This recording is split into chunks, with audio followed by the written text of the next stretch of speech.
Merhaba arkadaşlar.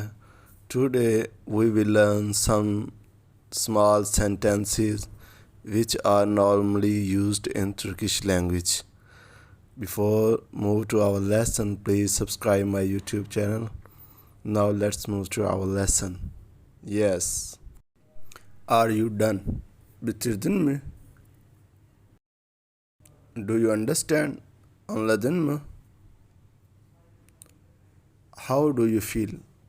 Ne hissediyorsun?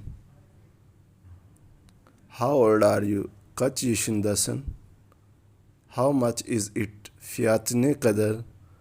What do you think? Ne düşünüyorsun? What did you say? Ne dedin? Join me. Katıl bana. I am tired. Yorgunum.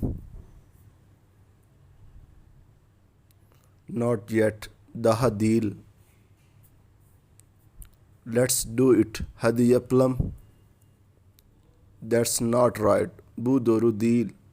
What a shame. Ne utanç verici. Let's see. Hadi bakalım.